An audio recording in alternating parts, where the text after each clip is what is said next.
Si nous terminions la réunion tout de suite, je dirais que j'ai passé de bons moments à écouter ces témoignages. Et quand je suis entré et que j'ai regardé le petit tabernacle et que j'ai vu combien il est beau, il n'y a aucune excuse pour que les gens ici dans les environs d'Utica ne viennent pas à l'église, n'est-ce pas?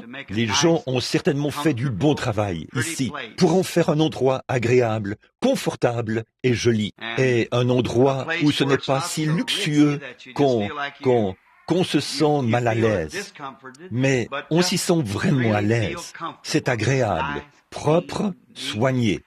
J'aime ça dans une église. Je me suis dit que ce petit poème que frère Graham, les deux qu'il a lus, étaient vraiment appropriés. Vous savez, c'est une chose qui arrive, que généralement ceux qui essayent de dire du mal de quelqu'un d'autre, ils ne se font jamais prendre. Eh bien, je suis l'un d'entre eux, frère Graham, qui s'est fait prendre plusieurs fois, alors je sais exactement ce que ça veut dire. Mais on m'a dit une fois que chez Ballard et Ballard, un homme est allé là pour se trouver un emploi, et on lui a demandé d'apposer sa signature sur le papier. Et quand il était sur le point de signer son nom, il n'avait pas de gomme au bout du crayon. Et l'homme lui a dit, vous n'avez pas de gomme? Il a dit, eh bien, je ne fais pas d'erreur. Et M. Ballard a dit, alors je ne peux pas vous utiliser, vous ne ferez rien. Donc, c'est à peu près, je pense que c'est à peu près ça. Si nous ne faisons pas d'erreur, nous ne faisons rien. Mais ce que j'aime chez une personne, c'est que quand il fait une erreur, un vrai soldat est prêt à se relever et à essayer de nouveau. Il y avait un petit cantique que nous chantions.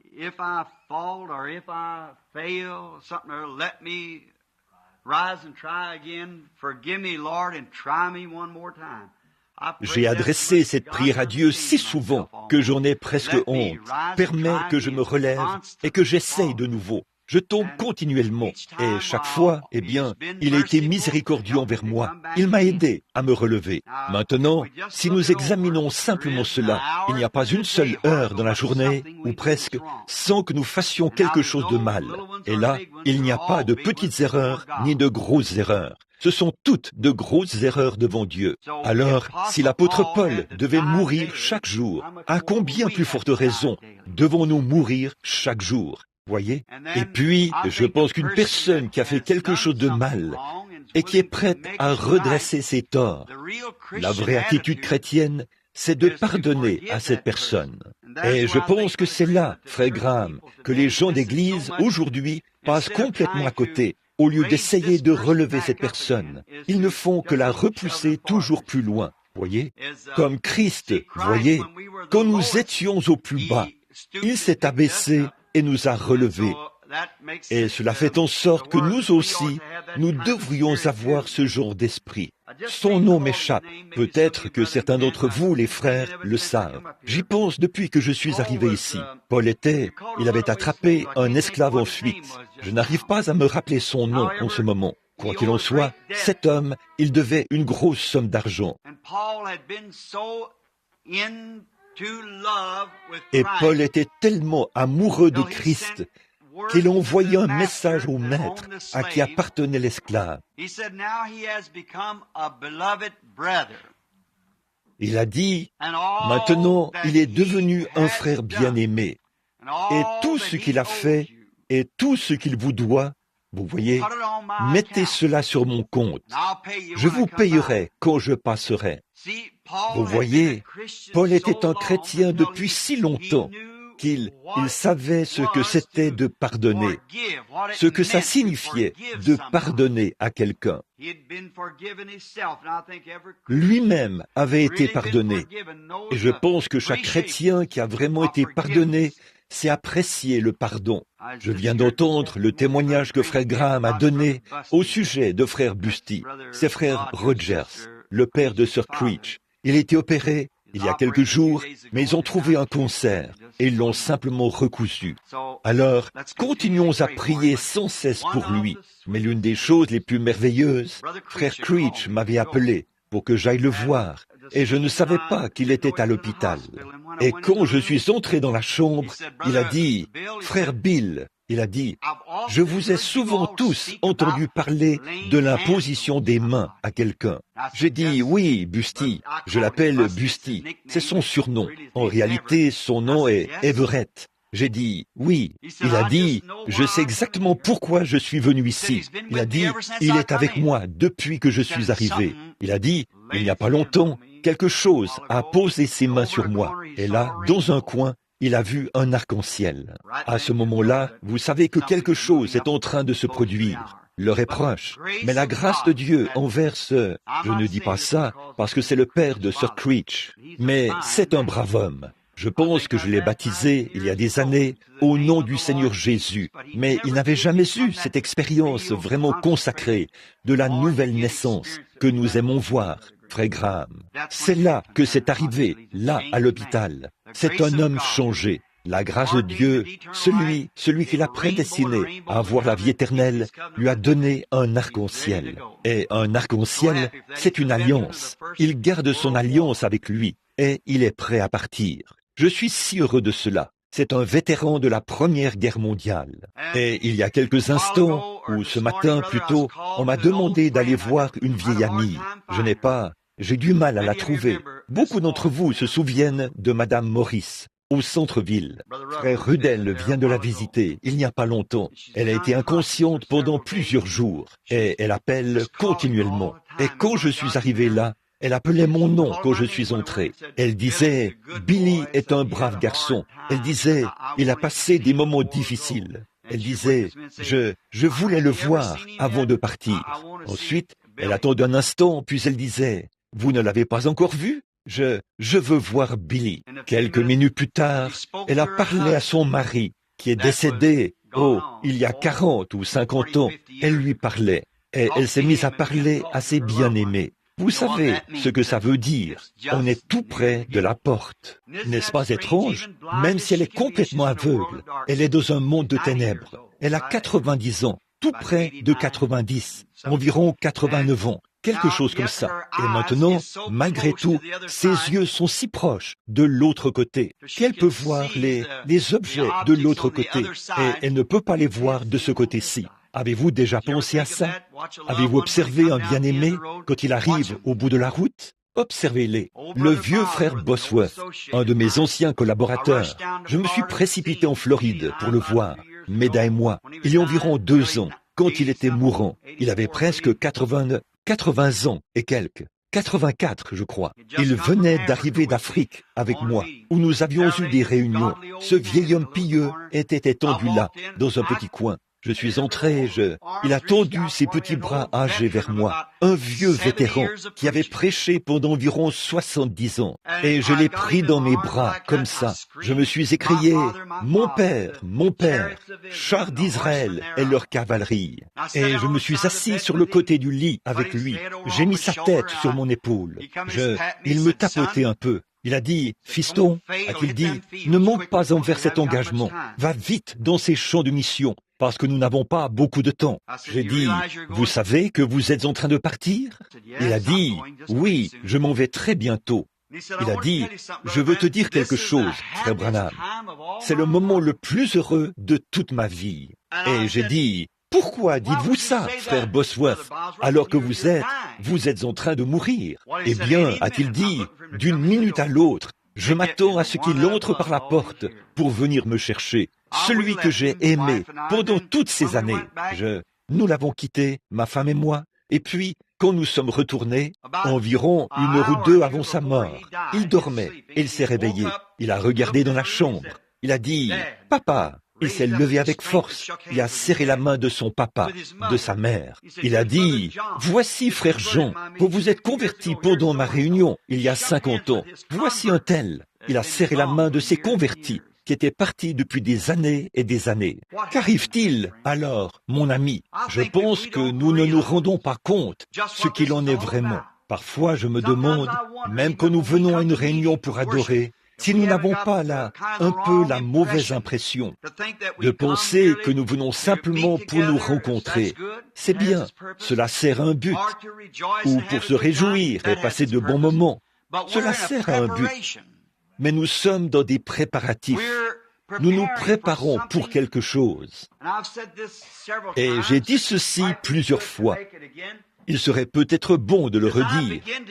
Alors que je commence à prendre de l'âge et que je commence à voir mes jours diminuer, je commence à penser à cette vie, en quelque sorte, frère Graham, comme si c'était un cauchemar que j'étais en train de faire. Beaucoup d'entre nous ici ont déjà fait des rêves, et ont fait un rêve sérieux. Vous essayez de lutter vous-même. Beaucoup d'entre vous ont fait ça. Je l'ai fait bien des fois. Vous essayez de vous réveiller. D'une manière ou d'une autre, vous savez que vous êtes endormi. Et j'ai l'impression que la vie est à peu près comme ça. Au moment où nous pensons que nous avons rectifié notre conduite et que tout ira bien, alors quelque chose arrive et bouleverse de nouveau toute la chose. Maintenant, vous tous, surtout ceux qui ont environ mon âge, vous savez cela, les épreuves et les combats de la vie. Alors parfois, j'essaye de me réveiller. Oh, Seigneur! Et un de ces matins, ou un de ces soirs, ou un certain moment, je me réveillerai. Je serai dans sa présence. Alors toutes les épreuves et tous les chagrins seront terminés. J'espère que c'est vrai. J'espère qu'un jour, je pourrai me réveiller et être comme lui. C'est ça, le désir de mon cœur, de me réveiller et être à sa ressemblance, le voir. Et comme Paul l'a dit, il y a une chose dont je veux maintenant m'assurer, pendant que je le peux et que j'ai toute ma raison. Je veux m'assurer que je le connais dans la puissance de sa résurrection, quoi qu'il advienne. Si je finis mes jours pauvres et qu'on m'enterre dans le champ d'un potier, ou si ma tombe se trouve au fond du fleuve ou de la mer, où que ce soit, je veux connaître une chose, je veux le connaître lui. C'est tout ce qui compte maintenant, c'est vrai. Le connaître dans la puissance de sa résurrection. Car je sais ceci, il y a une grande porte devant moi, et elle s'appelle la mort. Elle se trouve devant chacun de nous, et chaque fois que notre cœur bat, chaque battement de cœur nous rapproche de cette porte. Ce battement-là sera terminé. Chaque battement nous rapproche, et un de ces jours, nous arriverons à cette porte. Elle s'appelle la mort, et chacun de nous va y faire face. Et quand j'arriverai là-bas, je ne veux certainement pas y entrer comme un lâche. Je veux y entrer enveloppé de ses vêtements et de sa grâce. Sachant une chose que, quand il appellera, je sortirai de là un jour. C'est pour ça que je vis aujourd'hui. C'est pour faire ça, pour le connaître et le servir. Et ces jeunes ministres ici, frère Graham, et comme frère Rudel et les autres, je les exhorte certainement à tenir bon, à continuer à courir vers le but. Quand je suis entré ce soir, je me suis assis la dernière, et j'ai entendu ces cantiques. Ils chantaient, quand ils tapaient des mains, un peu comme « Viens dîner ». Eh bien, je pouvais très bien voir Sir Snelling, se tenant là, tapant des mains, comme ça, et chantant « Viens dîner ». Le maître appelle « Viens dîner ». Je pouvais aussi très bien voir tous ces vieux saints qui sont passés de l'autre côté. Eh bien, ils attendent simplement de l'autre côté de la frontière, là-bas. Et je veux les voir, un de ces jours. La vieille maman, Push. Je peux voir tante Noan, qui se tenait là, à la porte. Cette fois où elle était terriblement mal en point, je me suis approché, frère Georges et moi. Elle a dit, eh bien, s'il y en a une qui est ressuscitée des morts, a-t-elle dit, je suis cette personne. Je peux la voir si clairement. Sœur Weber et tous les autres. Au fait, je pense que Frankie va bien maintenant. Je l'ai appelé au téléphone l'autre soir, un appel interurbain. J'ai encore prié avec lui.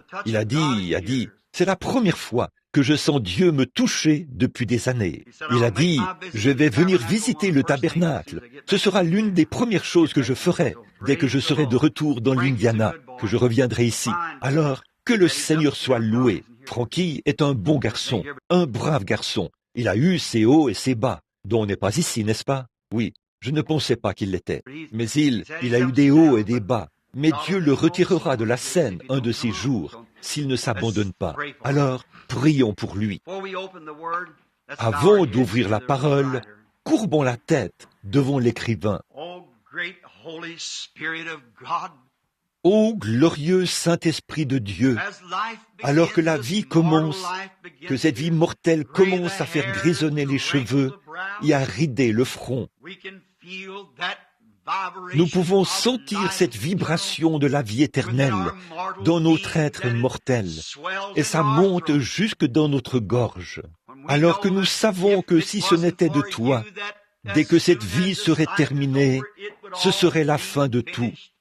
Mais comme Paul l'a dit jadis, grâce soit rendue à Dieu, qui nous donne la victoire par notre Seigneur Jésus-Christ.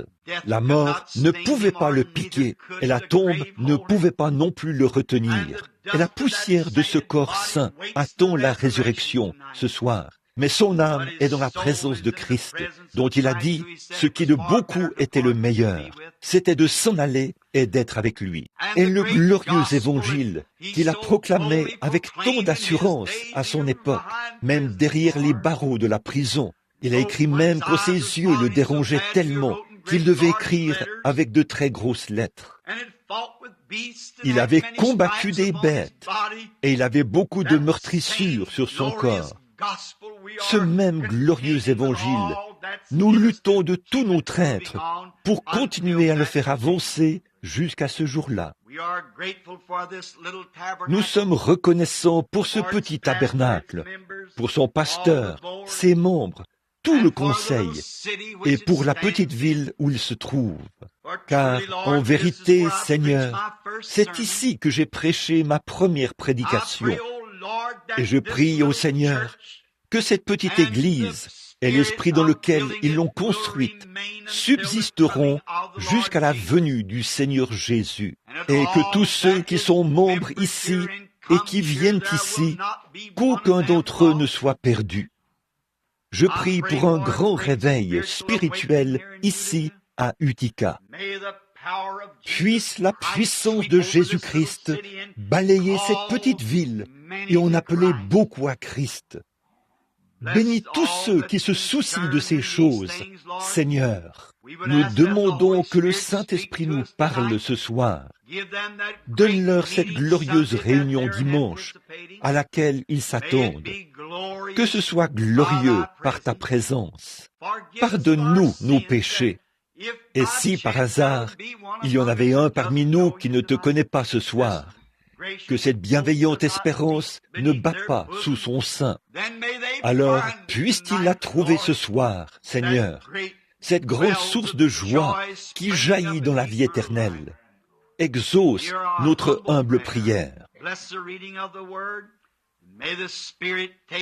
Bénis la lecture de la parole, et puisse l'Esprit prendre les paroles et les planter là où elles feront le plus de bien. Car nous le demandons au nom du Seigneur Jésus. Amen. Vous savez, quand je viens à Utica, je n'ai pas l'impression de venir ici pour prêcher. C'est comme si je venais pour parler aux gens, pour un moment, parce que je vous connais tous, et c'est juste un petit moment de communion.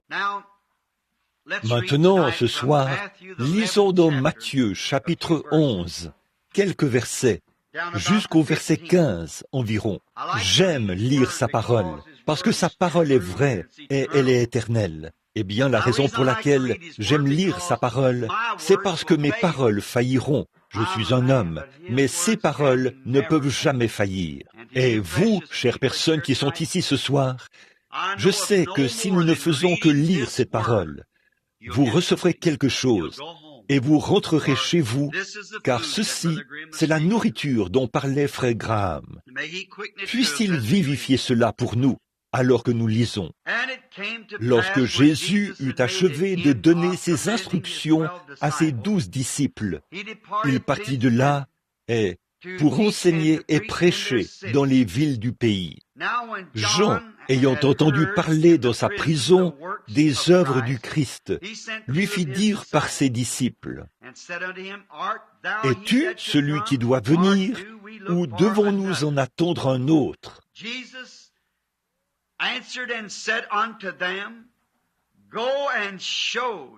Jésus leur répondit, « Allez rapporter à Jean ces choses que vous entendez et ce que vous voyez.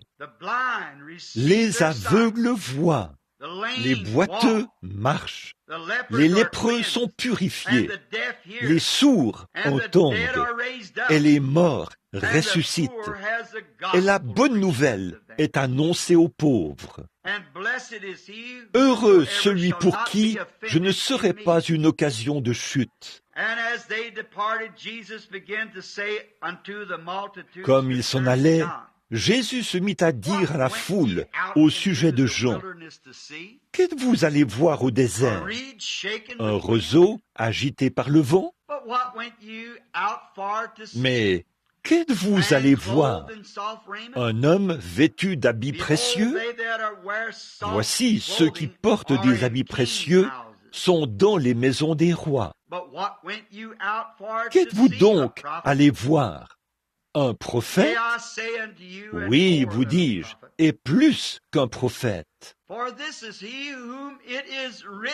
Car c'est celui dont il est écrit, « Voici, j'envoie mon messager devant ta face, pour préparer ton chemin devant toi. » Je vous le dis en vérité, parmi ceux qui sont nés d'une femme, il n'en a point paru de plus grand que Jean-Baptiste. Cependant, le plus petit dans le royaume des cieux est plus grand que lui. Depuis ce temps, le temps de Jean-Baptiste jusqu'à présent, le royaume des cieux est forcé, et ce sont les violents qui s'en emparent. Car tous les prophètes et lois ont prophétisé jusqu'à Jean. Et si vous voulez le comprendre, c'est lui qui est l'Élie qui devait venir. Que celui qui a une oreille pour entendre, entende. Si je devais essayer de prendre un petit texte pour en exposer, pour situer ce sujet dans son contexte, je prendrai celui-ci. Qu'êtes-vous allé voir? À son époque, Jean était considéré par le monde comme une espèce de barbare. Il était à moitié nu, enveloppé d'une peau de mouton. Une barbe laineuse lui couvrait le visage, et ses cheveux se dressaient probablement sur les côtés de sa tête. Et aux yeux du monde, des gens du monde, il était une espèce de barbare. On le traiterait de fou, un vieil ermite qui vivait dans le désert. Pour l'Église, étant donné qu'il prêchait, il était un fanatique. L'Église pensait, cet homme est carrément un fanatique religieux. Absolument. S'il avait vécu aujourd'hui, on le considérerait de la même façon aujourd'hui qu'on le considérait alors, parce que le monde ne change pas. Les gens se succèdent et de nouvelles générations paraissent, mais l'esprit qui gouverne le monde est exactement tel qu'il l'était à l'époque, et il en sera ainsi tant qu'il y aura un monde.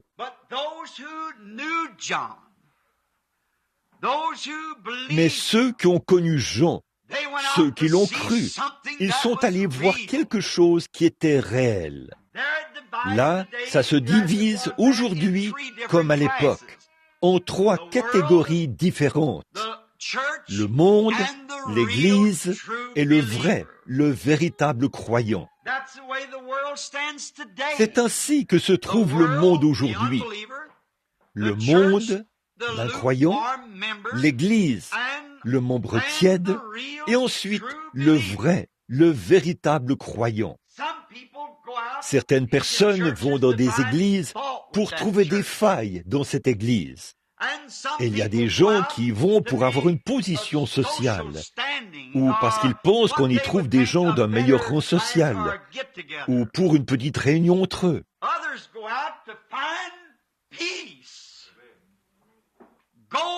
D'autres y vont pour chercher la paix, pour trouver Dieu dans quelque chose de réel.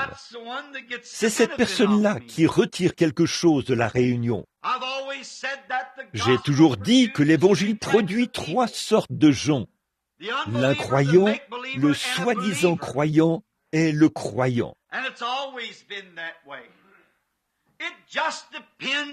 Et ça a toujours été comme ça. Tout dépend de la raison pour laquelle vous y allez, de l'attitude que vous avez. Le message qu'il a prêché, eh bien, le monde n'irait pas entendre un message comme celui-là.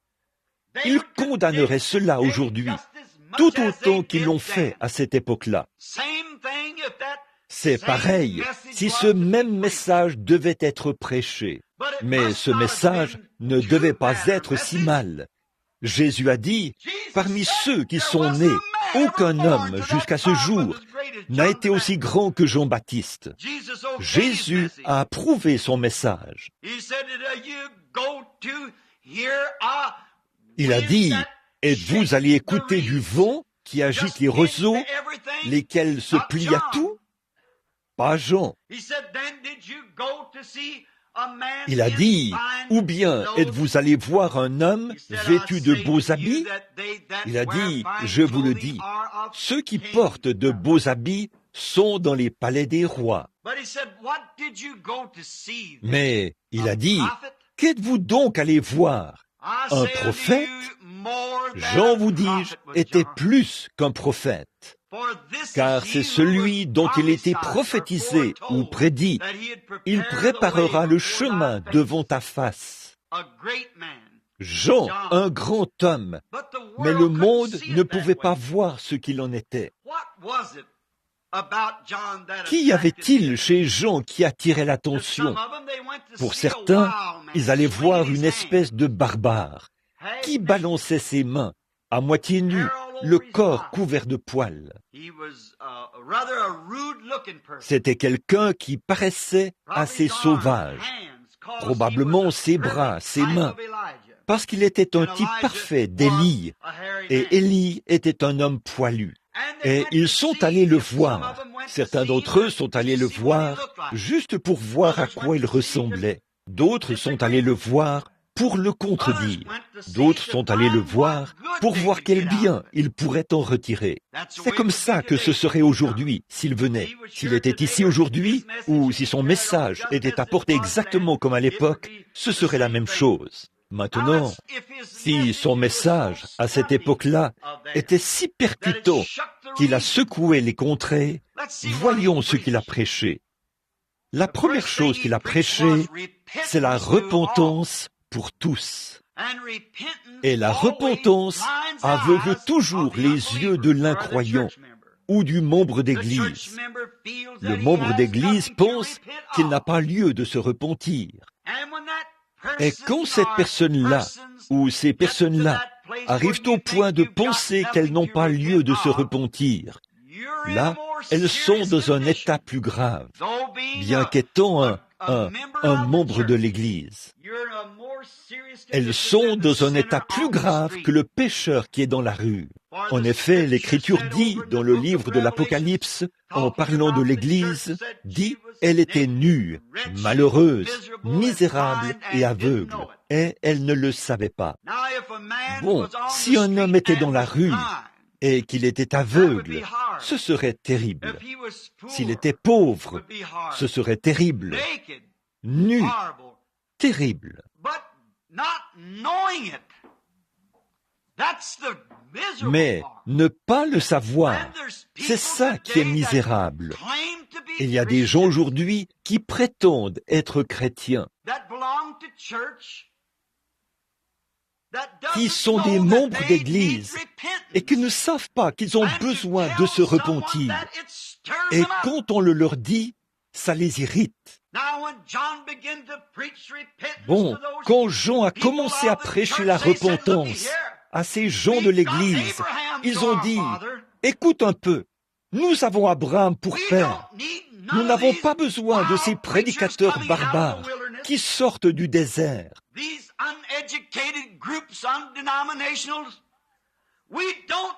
Ces groupes sans instruction, sans dénomination, nous n'avons pas besoin de leurs cris et tout, car nous avons Abraham pour père. De même, ce même message aveuglerait l'Église aujourd'hui. Si vous demandiez rapidement à quelqu'un, « Êtes-vous chrétien ?» il dirait, « Oui ». Tout de suite, ils diront, « À quelle dénomination appartenez-vous » Bon, c'est très bien, mais ça n'a rien à voir avec le christianisme. L'un d'eux dira, « Eh bien, je suis méthodiste » ou baptistes, ou presbytériens, ou quelle que soit l'église à laquelle ils sont affiliés, ce qui est tout à fait en ordre. Mais ça ne répond pas à la question. Il vous faut quand même la repentance. Et la repentance secoue les gens. Ils pensent qu'ils n'en ont pas besoin. Je suis le diacre. Je fais certaines choses à l'église. Ça n'excuse rien. Il vous faut quand même la repentance. Et Jean ne faisait que confirmer la promesse de Dieu et prêcher contre la religion intellectuelle. Et ce même message était proclamé aujourd'hui, cela susciterait autant d'émoi parmi les gens religieux qu'à l'époque. En effet, la seule différence, c'est qu'il disait « en ayant Abraham pour père ». Et aujourd'hui, ils disent « eh bien, je tiens à vous faire savoir que je suis membre de telle et telle assemblée ». Et Jean a dit « mais la cognée est mise à la racine de l'arbre, et tout arbre qui ne produit pas de bons fruits sera coupé et jeté au feu. » Et il a dit « il vient avec un vent à la main, et il nettoiera entièrement les airs, et brûlera la paille, et amassera le blé dans le grenier. » Oh, ce n'est pas étonnant que Jésus ait dit « il n'y a point d'homme comme lui parmi ceux qui sont nés. » Et la raison pour laquelle Jean a fait ça, c'est qu'il était une personne spéciale. Dieu équipe l'homme. Il l'équipe de son propre matériel. Ils ne sont pas allés dans le désert pour entendre un exposé intellectuel, quelque chose qui ressemblerait à un discours de politicien. Jésus a dit, « qu'êtes-vous allés entendre quand vous êtes allés là-bas » Quand les gens qui ont entendu Jean, ils ont entendu un homme qui était né rempli du Saint-Esprit dès le sein de sa mère. Ils n'ont pas entendu quelqu'un qui faisait des compromis sur l'Évangile. Ils n'ont pas entendu des dénominations argumentées. Celle-ci a raison et celle-là a tort. Ils ont entendu un message de l'Évangile qui va droit au cœur. Jean a prêché le baptême du Saint-Esprit. Il n'a jamais prêché quelque chose qu'il n'avait pas. Il a prêché ce qu'il avait reçu. Et les hommes de Dieu qui sont envoyés sur le champ de mission aujourd'hui, ils n'ont pas le droit de prêcher l'Évangile sans avoir le baptême du Saint-Esprit.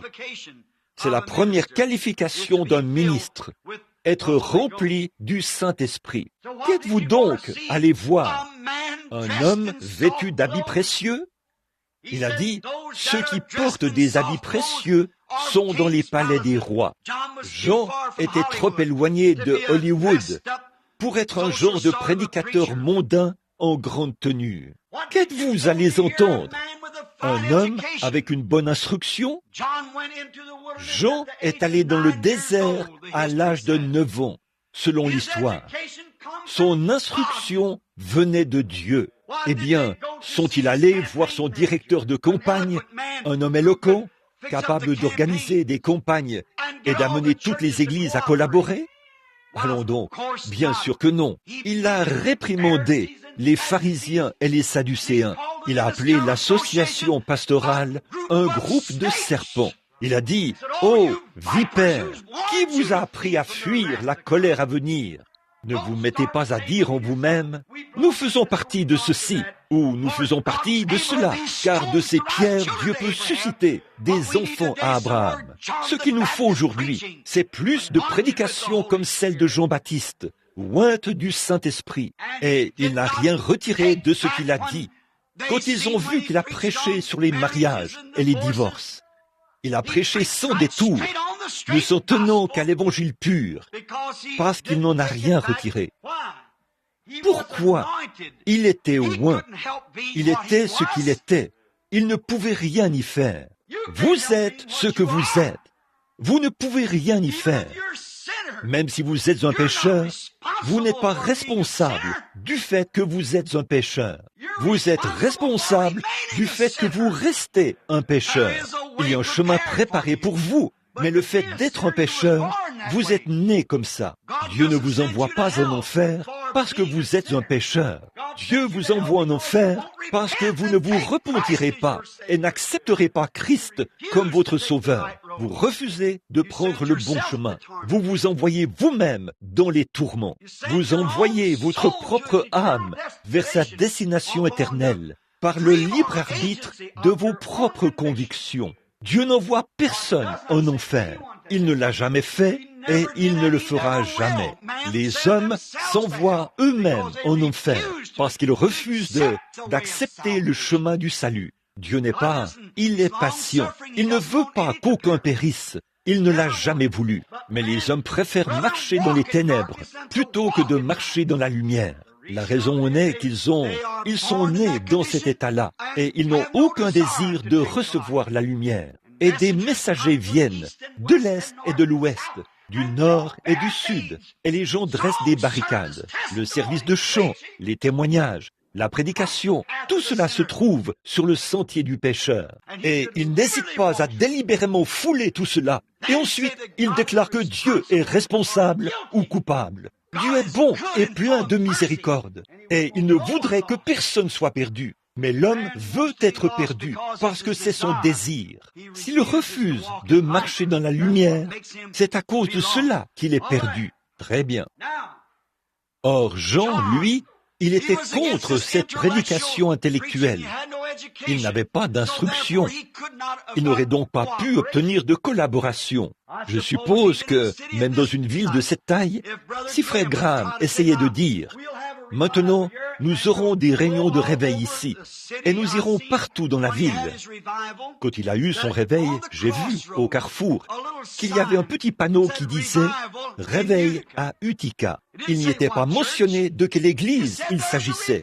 Ça disait simplement « Il y a un réveil en cours. Venez, tout le monde est le bienvenu. » J'imagine que s'il était allé de prédicateur en prédicateur, d'un bout à l'autre de la contrée, ici, il aurait eu du mal à obtenir une entière collaboration. Il ne le ferait pas. Si je venais ici pour faire une campagne avec lui, frère Biller et frère Rudel, et si nous tous ensemble, nous nous réunissions pour faire une campagne à Jeffersonville ou à New Albany ou quelque part, il nous faudrait attirer les foules par notre propre prédication et par le Saint-Esprit. Les églises diraient, eh bien, nous n'avons rien à faire là-dedans. De quel séminaire viennent-ils? Qui les appuie? Nos références, comme Jean le dirait, cela ne vient pas de vous, les pharisiens. Dieu m'a appelé à prêcher l'Évangile. Voilà mes références. Tous les hommes envoyés par Dieu sont sur la même base. Ce n'est pas l'Église qui vous envoie. Dieu envoie un homme envoyé par Dieu. Et Jean était de ce genre-là. Jésus a dit, qu'êtes-vous allé voir? Êtes-vous allé voir un pharisien ou un sadducéen, un méthodiste ou un baptiste ou un presbytérien? Qu'êtes-vous allé voir? Était-il bien habillé? Était-il éloquent dans son discours? Qu'est-ce qu'il a fait d'autre que de se tenir là et de condamner tout ce qui était mal? Même le tétrarque est allé le voir, ce qui est le gouverneur de l'État.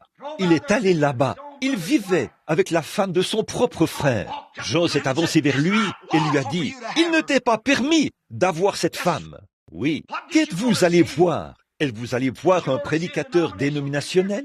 Êtes-vous allé voir un orateur intellectuel? Eh bien, aujourd'hui, ce serait bien loin de ce que le monde voudrait aujourd'hui. Là, ils veulent quelque chose qui a de l'éloquence, de grandes tentes et des drapeaux bien connus, ou un grand docteur en théologie. Toutes les églises qui collaborent, des hommes intellectuels qui se présentent là, des discours intellectuels. Mais quand vous voyez un homme de Dieu, d'habitude, il est quelque part dans la ruelle, debout dans la rue, ou dans un petit bâtiment, prêchant l'évangile sans mélange de Jésus-Christ. Voilà l'homme que Dieu a envoyé, frère. Il met la cognée à la racine de l'arbre. Il prêche l'évangile. Peu importe ce que les gens pensent, il se tient seul. Qu'êtes-vous allé voir? Un homme qui a reçu une grande instruction? Certainement pas. Il n'en avait pas. Il est allé dans le désert à l'âge de 9 ans. Il en est sorti à l'âge de 30 ans. Il prêchait la repentance. Il réprimandait les pharisiens. Pourquoi a-t-il fait ça? Il était ce qu'il était. Il ne pouvait rien y faire. L'esprit d'Élie était sur lui. il ne pouvait rien y faire. S'il portait des vêtements comme ceux qu'il portait, c'était sa nature. Il prêchait contre les femmes qui se conduisaient n'importe comment. Il n'y pouvait rien, car l'esprit d'Élie était sur lui. Il était ce qu'il était. Il a dit à Hérodias, il l'a réprimandé en face. Il disait aux gens ce qu'il pensait. Eh bien, il n'y pouvait rien. C'était l'onction qui était sur lui. Il était Élie. Alors, si un homme ou une femme, l'onction qui est sur vous montre ce que vous êtes, quel que soit votre esprit, c'est ce qui vous fait agir. Vous êtes animé par un esprit. Et si l'esprit de Jésus-Christ est sur le chrétien, le croyant, ce n'est pas étonnant qu'il soit une personne particulière. Ce n'est pas étonnant qu'il y ait quelque chose qui agit en lui. L'appel de Dieu est en lui. C'est l'esprit de Christ qui l'anime. Et il doit agir conformément à la façon dont l'esprit le fait agir. Pourriez-vous imaginer voir Jean s'avancer là-bas et dire « Oh, ça, c'est très bien. Ceci, c'est très bien. » Tant que l'esprit d'Élie était sur lui, il agissait comme Élie. Quand vous prenez ces gens qui s'avancent là, qui commencent et disent « Oh, je vais être un chrétien », et ils prennent un bon départ. Bien vite, au bout d'environ 6 mois, ils commencent à revenir en arrière. Ils se mettent à aller par ici et par là. Vous pouvez voir tout de suite que l'onction les quitte. En effet, tant que l'esprit de Christ est en vous, il vous rendra semblable à Christ. Maintenant, beaucoup de gens ont une impression fausse de Christ. Certains pensent que Christ était une poule mouillée. Christ était le plus grand de tous les hommes. Il était l'homme exemplaire. Il était non seulement un homme, mais il était l'homme Dieu. Il était Dieu avec nous, Emmanuel. Il était le plus humble des hommes. Mais vous pouvez être trop humble. Vous pouvez être tellement humble que le diable fasse de vous une marionnette.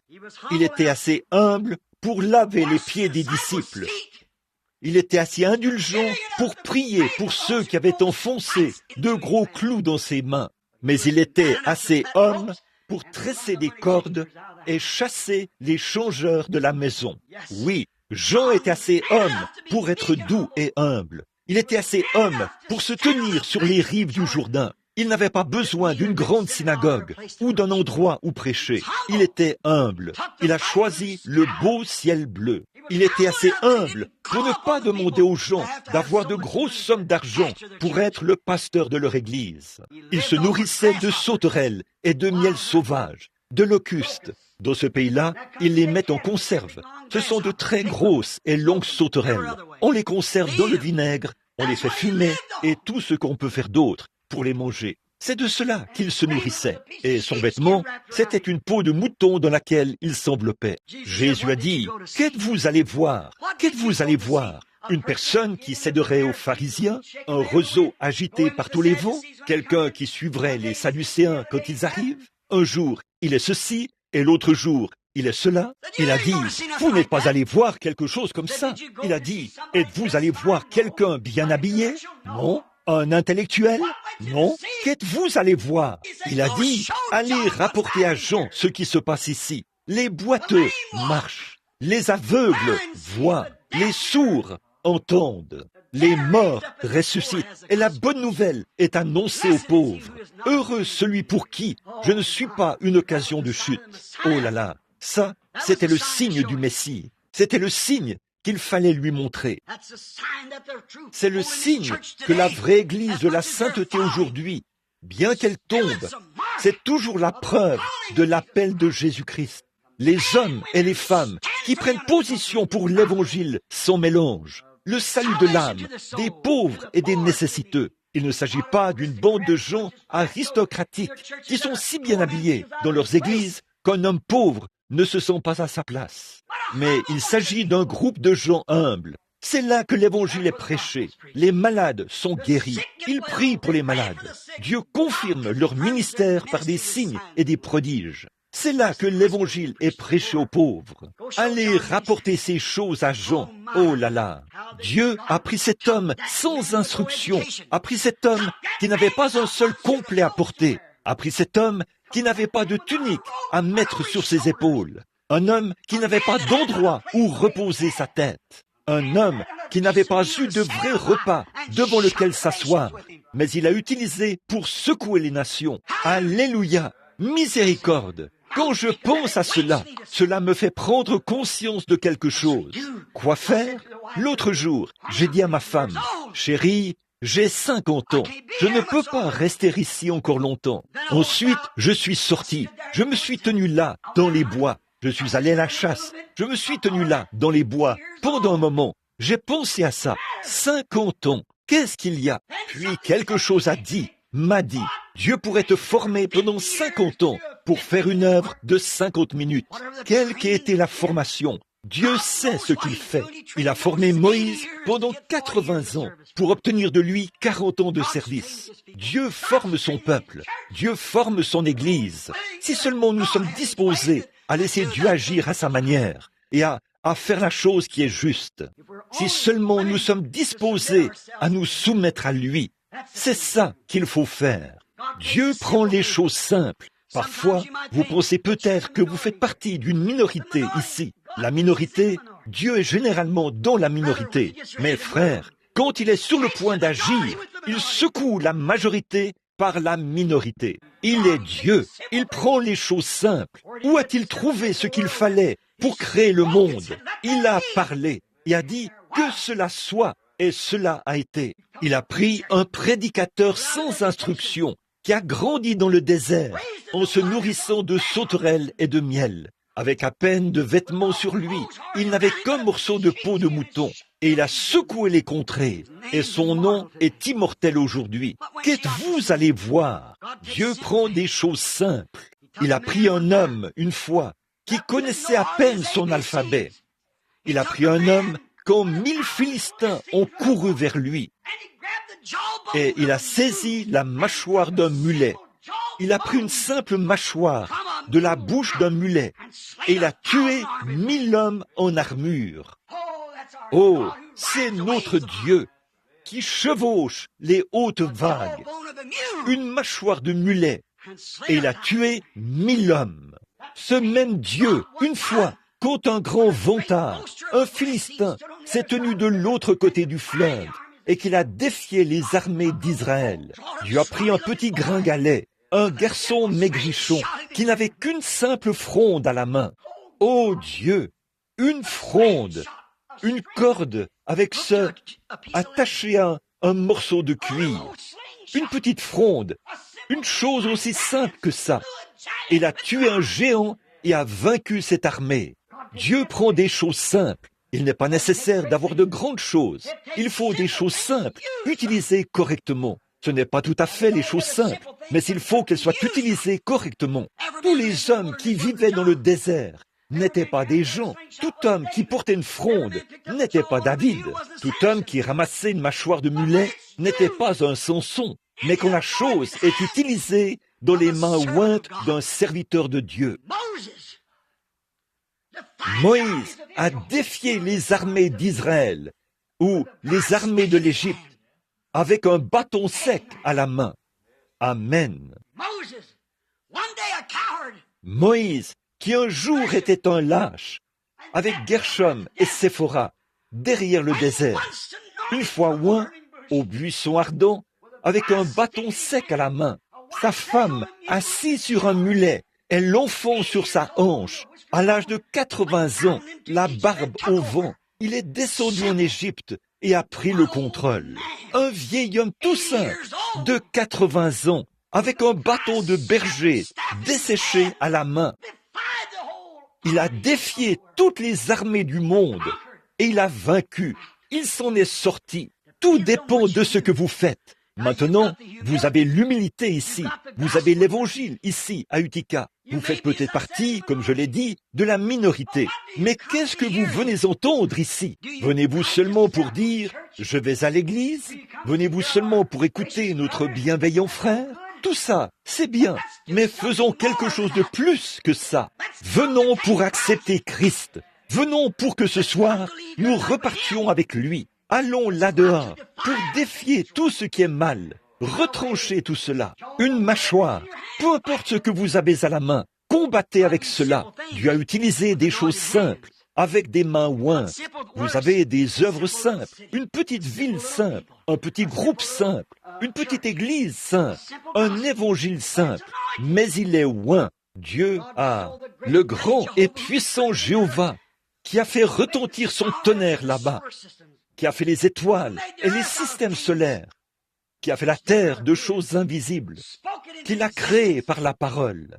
Mais quand il est venu visiter le genre humain, il n'est pas venu ici-bas monter sur des chars d'or. Il a choisi de venir dans une petite étable à flanc de colline, et il est né dans une mangeoire pour le bétail.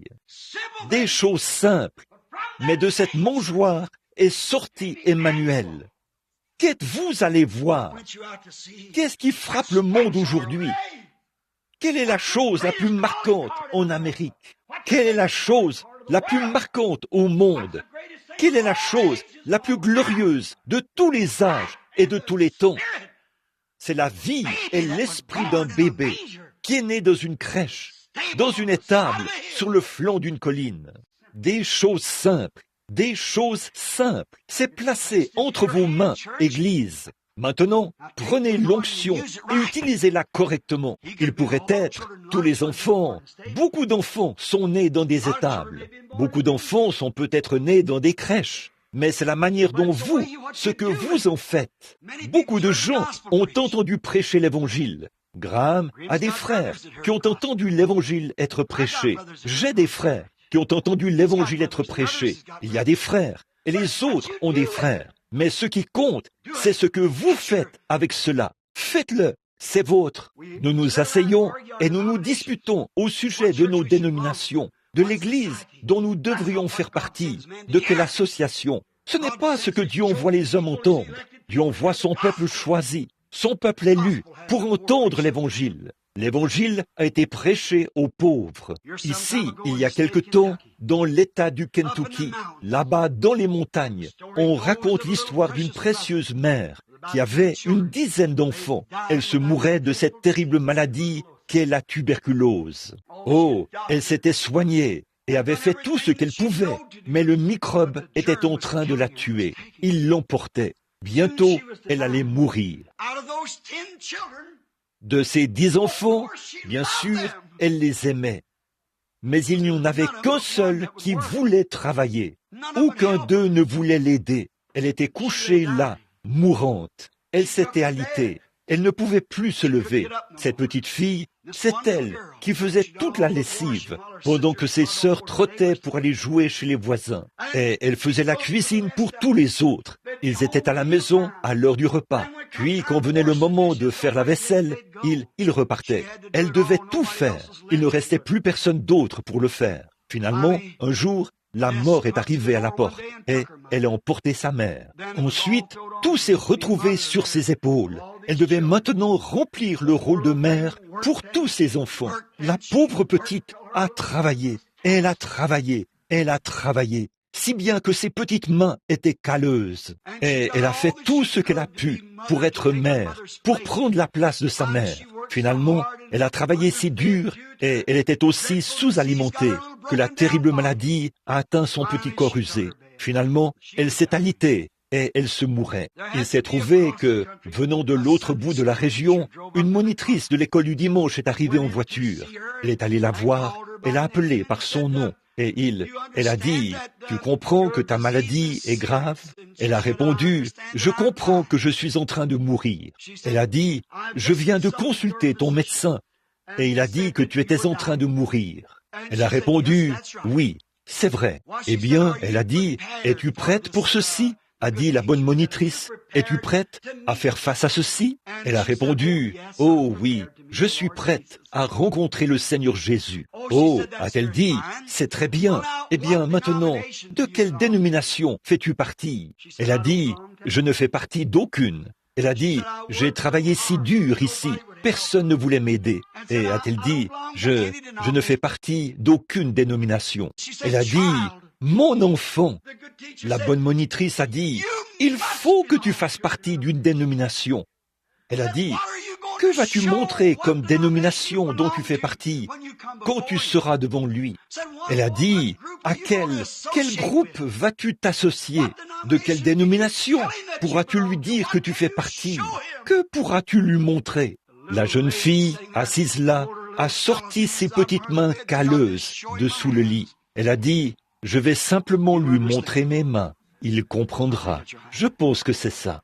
Si seulement nous lui montrons ce que nous avons fait, de ce qu'il a mis entre nos mains, faisons-le de tout notre être.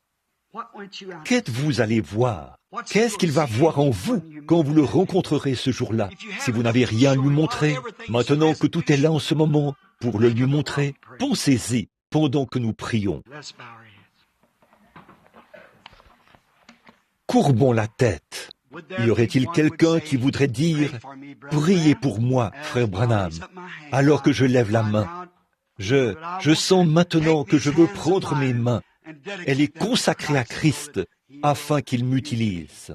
Levez la main pour dire « Priez pour moi ». Alors que vous levez la main, dites « Je vais consacrer la mienne ». Je veux le faire. Peut-être que certains d'entre vous, les chrétiens, aimeraient dire « Je me rends compte que je n'ai pas vraiment fait les choses que j'aurais dû faire.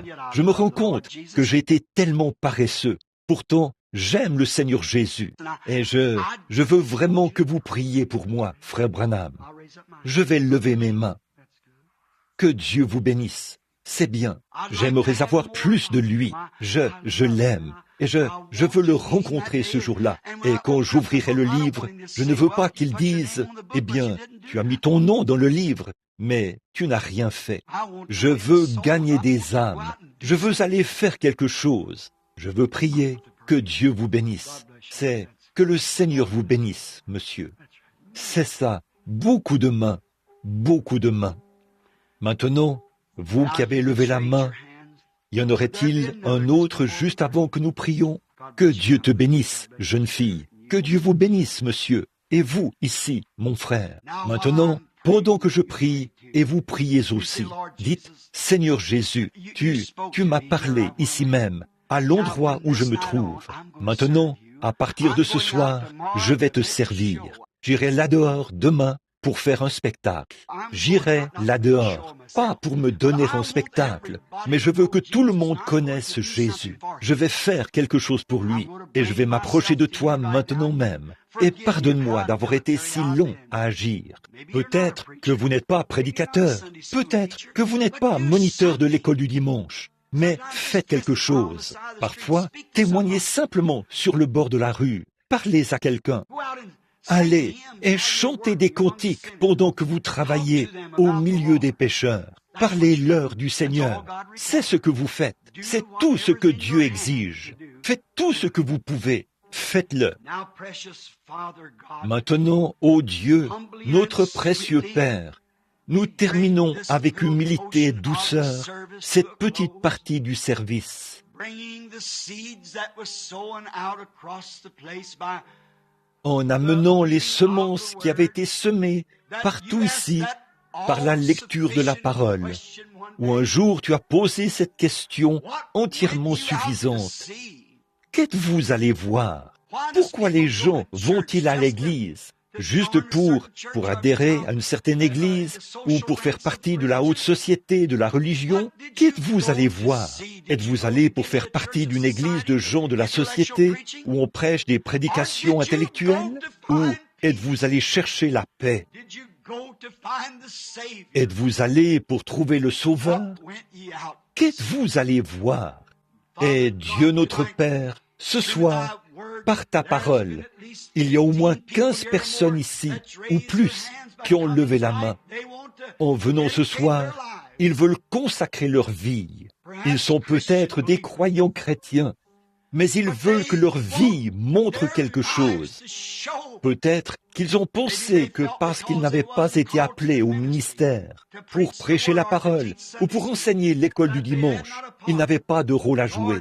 Mais Seigneur, peu importe combien c'est simple, d'une mâchoire à un bâton sec, peu importe ce qu'il y a dans nos mains, montrons cette chose. Quelle que soit la tâche qui se trouve devant nous, faisons-la. Ô Dieu, je te prie de sanctifier leur vie, de l'oindre du Saint-Esprit, et leurs efforts, quels qu'ils soient, chanter, témoigner ou faire quelque chose, que ce soit pour ton honneur et pour ta gloire. Accorde-le, Seigneur.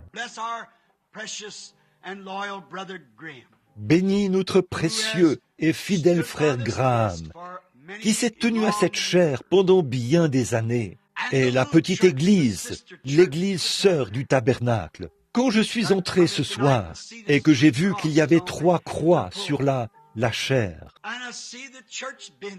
et je vois les bancs de l'église, et assurément, Seigneur, c'est une parente, c'est une petite église sœur, ici en ville, pour faire briller la lumière. Ô Dieu, puisse-t-elle devenir une église puissante. Accorde-le, Seigneur. Puisse la lumière de l'Évangile briller d'ici vers d'autres villes. Que d'ici s'élèvent des prédicateurs oints qui sortiront de cette assemblée, ces jeunes hommes assis ici, qui apporteront l'Évangile dans d'autres régions du monde. Fortifie et bénis ces diacres, ces administrateurs et tous ces membres. Reçois-en la gloire, Seigneur. Et un soir ou un jour, ou quel que soit le moment, quand ce dernier appel sera lancé et que nous serons appelés en haut, puissions-nous venir et apporter de précieux trophées pour les déposer à tes pieds, te donner ce que nous avons gagné pour toi, et que le matériau que tu as placé dans nos cœurs ce soir, puissions-nous travailler avec cela de toutes nos forces. Bénis ces gens et donne-leur des dons de l'Esprit, afin qu'ils puissent œuvrer pour toi. Moi maintenant, en tant que ton serviteur, par la commission donnée par Jésus-Christ, je les remets entre les mains de Dieu pour le service au nom de Jésus. Amen. Il y a un vieux cantique. Je ne sais pas si notre petite sœur peut le jouer ou pas. Il y a de la place à la source. Vous pouvez le jouer? Très bien. Combien le connaissent? Je me souviens de l'époque où nous le chantions et que nous nous agenouillions à l'autel et nous le chantions là, au tabernacle, il y a des années. Et vous savez, ce genre, vous avez tous encore cette religion libre ici, comme nous avions l'habitude de l'avoir au tabernacle, où vous pouvez encore taper des mains, louer le Seigneur, passer de bons moments. On m'a dit que frère Rudel, ici, a ce genre de tabernacle là-bas, sur la route nationale. J'entrerai en douce un de ces soirs pour l'entendre. J'ai eu beaucoup de mal à le faire décoller, mais il est enfin en train de les mettre en feu là-bas, maintenant. Que Dieu te bénisse, frère Rudel. Très bien, donnez-nous la note. Oh, frère Graham, peut-être que tu ferais mieux de le commencer pour eux maintenant. Je veux le chanter.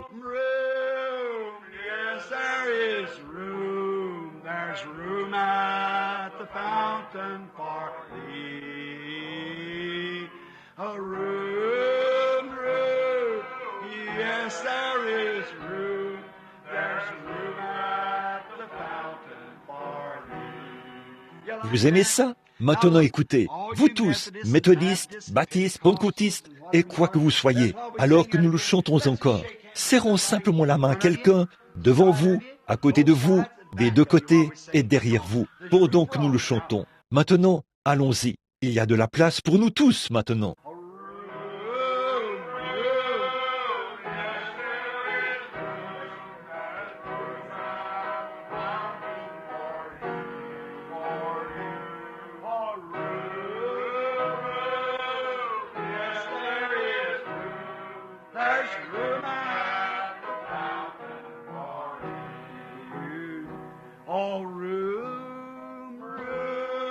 There's plenty of room. There's room at the fountain for thee. Oh, room, room. Yes, there is room. There's room at the fountain for you. Vous aimez ça, n'est-ce pas?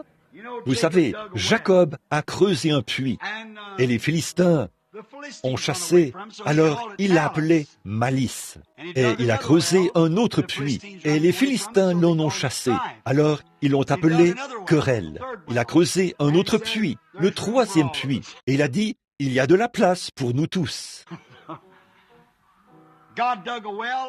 Donc, Dieu a creusé un puits dans l'église luthérienne. Ils ont chassé tous les autres de là, les luthériens. Puis, il a creusé un puits dans l'église méthodiste, sous la sanctification. Les luthériens, c'était la justification. Ensuite, la sanctification. Il a creusé un puits, et là, ils ont chassé tout le monde de ce puits-là. Maintenant, il a creusé un autre puits. Il n'a pas de nom. Non, il n'y a pas de dénomination. C'est simplement le bon Saint-Esprit pur. Et il y a de la place pour nous tous.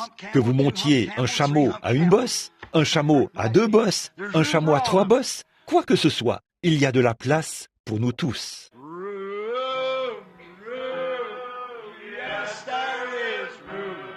There's room at the fountain for you. Oh, room, yes, there is room. There's room at the fountain for you. Don't you love N'aimez-vous those pas old ces songs? vieux cantiques? Oh, I Oh, just je love les them. aime vraiment. Je pense qu'après avoir prêché, parfois c'est tellement rude et tranchant. Ensuite, quand on termine, vous savez, ça vous récure. Alors vous avez l'impression d'être tout nettoyé. Tous vos péchés ont disparu, sont confessés. On se sent libre. Oh, alors j'ai vraiment envie de chanter. Pas vous? Ça, c'est l'adoration. Paul a dit que quand il chantait par l'Esprit. S'il adorait, il adorait par l'Esprit. Je ne sais pas si la sœur peut jouer ceci ou pas. Je ne serais peut-être pas capable de le chanter, mais j'aime ce cantique. Si vous ne le pouvez pas, ce n'est pas grave, sœur. Jesus, keep me near the cross. There's a precious fountain, free to all, a healing stream flows from Calvary's fountain.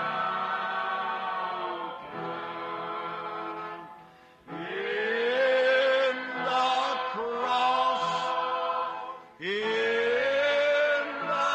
cross, be my glory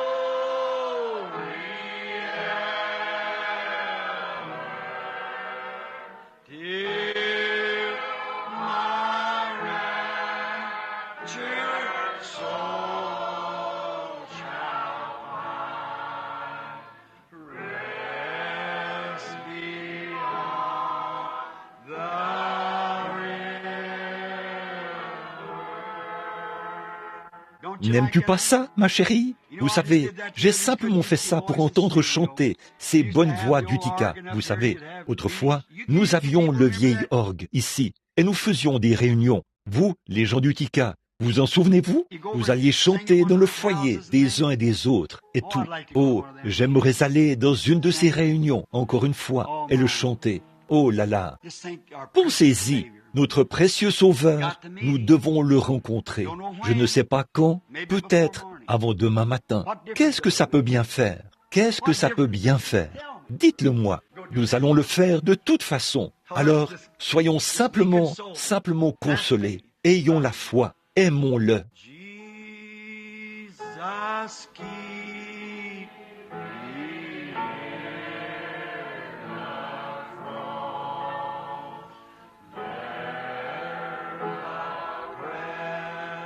precious fountain, free to all a healing.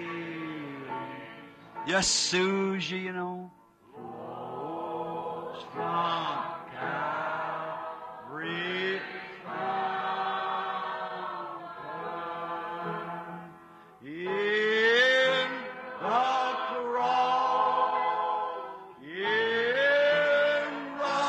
cross, be my glory ever,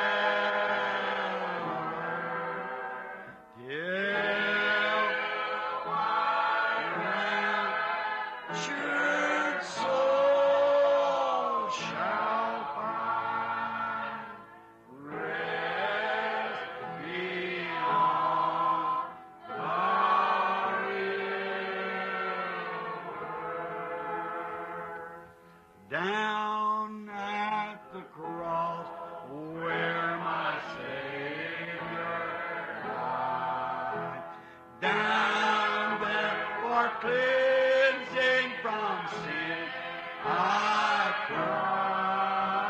Right there to my heart was the blood of Christ.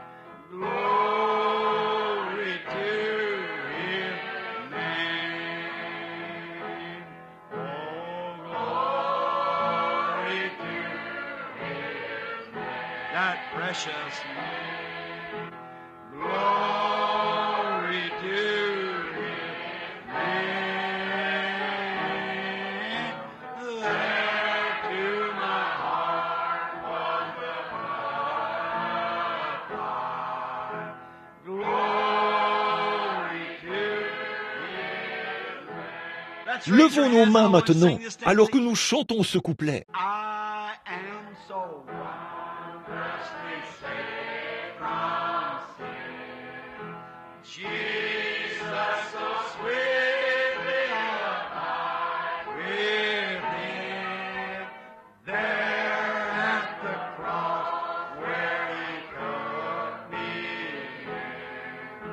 Glory to His name.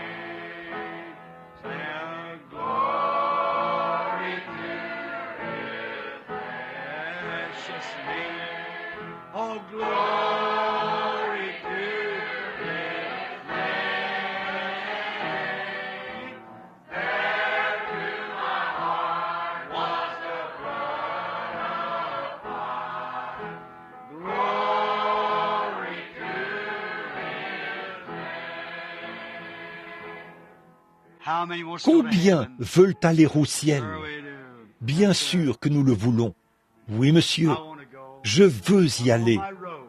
Je suis en route. I J'aime see vraiment God, savoir but I got my que mes phone chers in. frères et mes Sister sœurs going m'accompagnent. along. Yes, sir. Oui, monsieur. Come to this fountain that Cleveland keeps. Cast your soul at the Savior's feet. Oh, plunge in today and be made complete. Glory to His name. Holy glory to His name. Glory to His precious name. There to my heart was the blood of Christ. Glory to His name. That's so C'est good. tellement bon. I am so wondrously saved from sin. Jesus, so sweetly abide within. There at the cross where He took me in. Glory to His name. Oh, and glory to His precious name. Glory to His name. There to my heart was the blood of Christ. Glory to His name.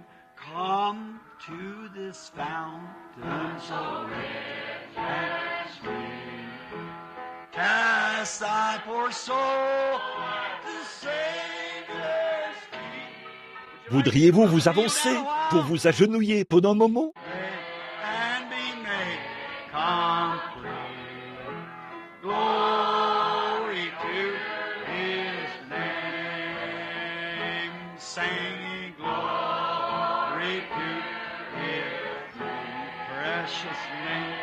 Oh, glory to His name. Precious name. There to my heart was the blood of Christ. Glory to His name. Singing glory. Est-ce que certains d'entre vous aimerait venir s'agenouiller autour de l'autel maintenant? Venez, avec le petit garçon. Venez. Glory to His precious name. Oh, there to my heart. Frère Biller, frère Biller, frère Biller, venez ici, frère. Frère Rudel. Singing glory to Y aurait-il quelqu'un d'autre qui aimerait venir s'agenouiller? Avancez-vous, si vous voulez consacrer votre vie à Dieu, pendant que le Saint-Esprit est ici.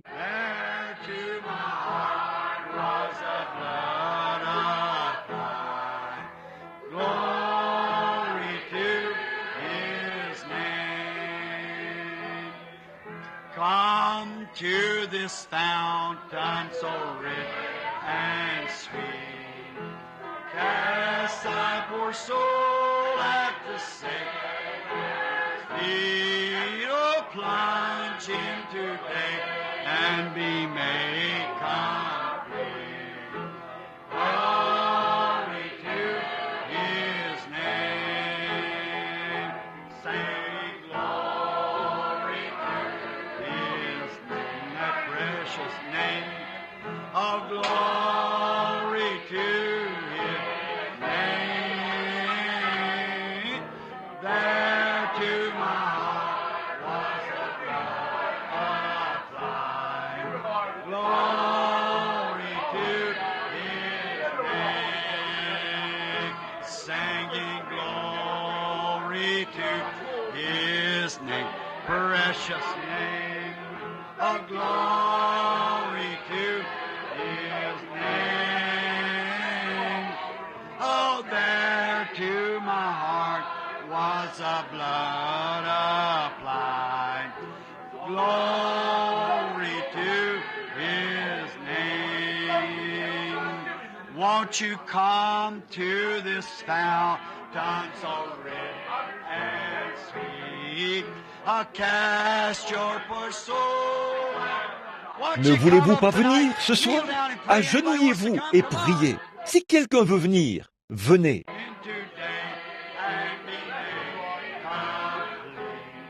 Oh, glory to His name, saying glory to His precious name, glory to His precious name.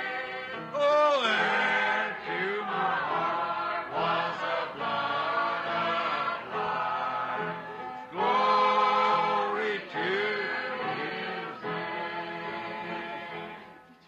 Oh, what a quel wonderful moment time. merveilleux! Oh, comme nous avions l'habitude de chanter ce vieux cantique. It'll be a wonderful time for you, a wonderful time for me.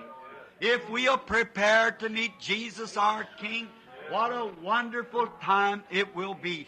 Don't you love N'aimez-vous that pas worship cette in the adoration par Spirit? l'Esprit? Yes, Oui, sir. monsieur, Just ça vous speak nourrit, this to ça you. traverse votre âme. Alléluia, alléluia. Je suis si heureux de voir Billy se sentir comme ça. Qu'il soit béni. Let's sing this Chantons song ce now. cantique maintenant. There is a fountain filled with blood drawn from Emmanuel's veins, where sinners plunge beneath the flood lose all their guilty stains. All of us Tous sing it. ensemble maintenant. Aide-nous, frère Graham. There is a fountain filled with blood drawn from Emmanuel's veins, and sinners plunge beneath that flood, lose all their guilty stain, lose all their guilty stain, lose all their guilty stain. Then sinners plunge beneath that flood.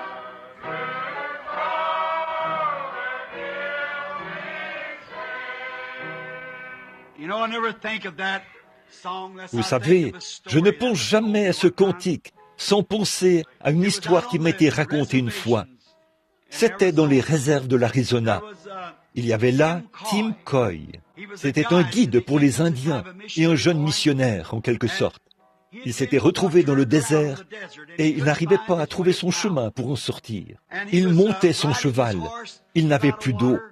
Ça faisait 2 ou 3 jours qu'il s'était égaré là-dedans. Et là, il n'y avait plus aucun espoir qu'il puisse s'en sortir. Il donnait son témoignage dans une réunion. Et il a dit que la situation semblait terriblement sombre pour lui. Et il parcourait une piste de cerf, là-bas dans le désert.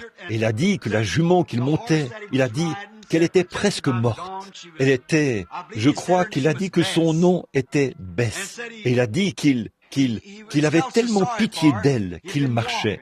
Il y avait eu quelques tempêtes de sable, et les narines étaient pleines de sable. Et c'est pour cette raison qu'il porte ce foulard. Quand il y a une tempête de sable, il le remonte pour se couvrir le visage. J'ai chevauché bien des fois, mon haleine étant humide, ça formait une croûte de sable compacte autour du visage, comme ça, pendant que je chevauchais. Cette poussière, ce bétail, vous savez, est tout devant soi. Et les tempêtes de sable soufflent ce sable, comme ça. Il a dit qu'il pensait que c'était presque la fin de la route pour lui. Il titubait, lui-même et son cheval. On peut se passer d'eau plus longtemps qu'un cheval. Donc, il a dit qu'il avançait en titubant. Il est tombé sur cette piste de cerf. Et il a dit qu'il se sentait vraiment bien. Il s'est mis à avancer sur cette piste de cerf. Il est monté sur elle et il s'est mis à avancer. Et il a dit qu'il a parcouru une petite partie du sentier. Il a dit, on aurait dit qu'il y avait eu des centaines de cerfs qui avaient parcouru ce sentier. Et il s'est dit, cette piste de cerf mène à l'eau. Alors, je vais trouver de l'eau. Et il a dit qu'il s'est mis à avancer sur son cheval. Il a dit qu'il est arrivé à un petit endroit où 3 ou 4 pistes bifurquaient d'un côté. Et il a dit que le cheval voulait emprunter ce sentier-là. Il a dit, « Oh non, Bess, tu ne peux pas emprunter ce sentier. » Il l'a saisie par le mors et a tiré pour la diriger dans cette direction-ci. Il a dit, « Va sur ce sentier-là, on y voit plus de pistes. C'est par ici que tous les cerfs sont allés s'abreuver. » Et il a dit que la jument a fait demi-tour. Elle n'arrêtait pas de hennir. Et il a dit qu'il était tellement excité. Il avait des éperons et il a tailladé la jument à tel point qu'elle est juste restée là, en train de saigner. Et il a dit qu'elle ne voulait pas y aller. Elle voulait emprunter ce petit sentier-ci. Vous voyez, c'est comme ça pour beaucoup de gens. Ils aiment suivre le sentier de la télévision, des vedettes de cinéma, suivre le sentier de la popularité, devenir des personnes importantes. Voyez, ils ne font pas attention à ce petit sentier. There's a highway that leads to heaven, dim there a trail, so they say. But the broad one that leads to destruction is posted and blazed all the way. They say there will be a great roundup when cowboys like doggies will stand. They'll be marked by the riders of judgment that's posted in those ever brand. Vous avez entendu le cantique. So I guess I'd be a stray yearling. Just a man that's condemned to die would be cut in the bunch with the rustics when the boss of them riders go by. Il a dit qu'il avait pensé à ça. Il a dit, j'ai entendu dire que... Il l'a regardé et il s'est dit, Bess, tu m'as transporté tout au long de ce chemin. Je pensais que j'allais mourir et tu m'as transporté jusqu'ici. Et j'ai souvent entendu dire que les chevaux ont un instinct qui leur permet de savoir où se trouve l'eau. Alors, si je t'ai fait confiance jusqu'ici, je te ferai confiance jusqu'au bout du sentier obscur. C'est mon sentiment au sujet de l'Évangile. Je ne le compare pas à un cheval qui vous porterait, mais j'ai fait confiance au Seigneur tout au long de la vie, comme ça. Quand le sentier s'obscurcit, au bout du chemin, je veux continuer à lui faire confiance. Voyez, cette religion d'autrefois qui m'a sauvé il y a 30 ans m'a porté jusqu'ici. Quand je marcherai dans la vallée de l'ombre de la mort, je veux vivre cette même expérience qui vient du cœur. J'y ferai confiance à ce moment-là. Il a dit qu'il a sauté sur elle. Il a commencé à avancer. Il avait à peine avancé sur ce petit sentier qu'elle avait plongé, tête baissée, dans un grand point d'eau. Il a dit qu'il était dans cette eau. Il s'éclaboussait, criait à tue-tête, glorifiant Dieu. Il lui a lavé les narines et il s'aspergeait d'eau. il poussait des cris et se conduisait comme ça. Il a dit qu'il venait à peine de sortir de l'eau et il a dit qu'il a entendu quelqu'un rire. Il a regardé sur la rive, il y avait un groupe d'hommes qui se tenaient là, avec un vieux chariot couvert. Ils étaient tous ivres. Ils avaient fait une sorte de grande fête là, une partie de chasse ou quelque chose comme ça. Et il a dit qu'ils étaient tous très ivres.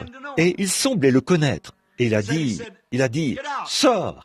Il a dit, merci les amis. Et l'homme a dit, je suppose que tu es affamé. Il leur a dit qu'il s'était perdu il y avait plusieurs jours. Il a répondu, oui.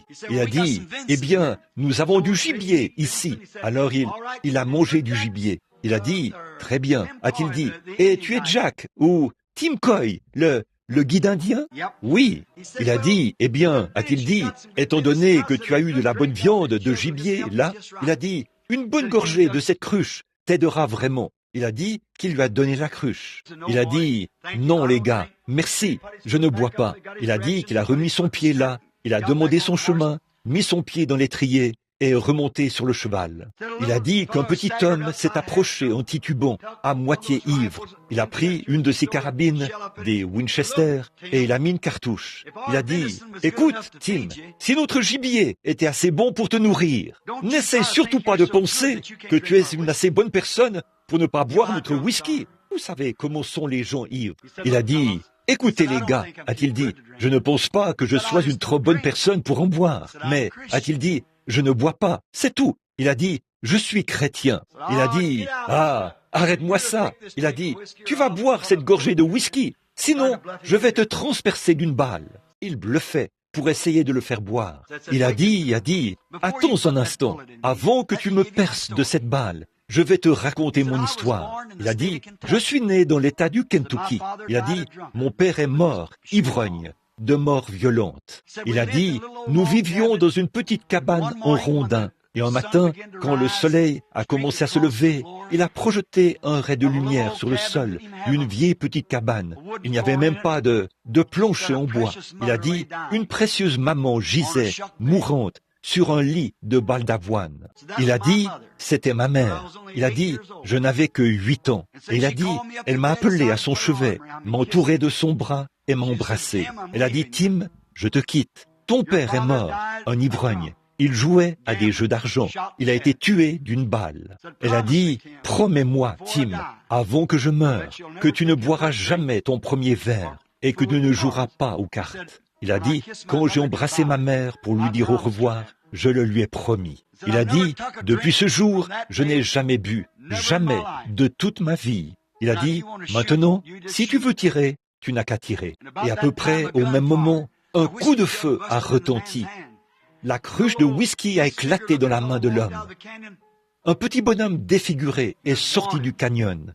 Il était recherché. C'était un gangster. Il a dit, un instant, Tim. Il a dit, moi aussi, je viens de l'État du Kentucky. Il a dit, j'ai promis à ma mère que je ne boirai jamais. Il a dit, je me suis tenu ici, j'attendais qu'ils soient vraiment bien ivres. Ensuite, j'allais les assommer, chacun d'eux, sur la tête, et j'allais prendre l'argent qu'ils avaient sur eux, des chasseurs. Il a dit, c'est pour ça que je me tenais là. Mais quand j'ai entendu ton témoignage, quelque chose a parlé à mon cœur.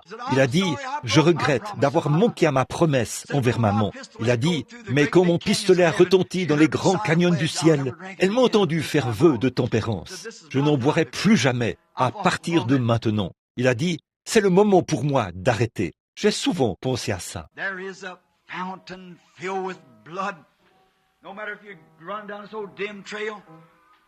Drawn from Emmanuel's veins, where sinners plunge beneath the flood, lose all their guilty stains.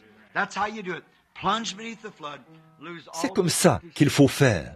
Voici un autre chant que j'aime vraiment beaucoup. Je suis sûr que vous le connaissez tous. My faith looks up to thee, thou Lamb of Calvary, Savior divine. Now hear me while I pray, take all my guilt away, and let me from this day be wholly thine. Vous le connaissez? Vous aimez ça? Alors, chantons-le. Levons-nous alors que nous le chantons. My faith looks up to thee, thou Lamb of Calvary, Savior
Frère Graham,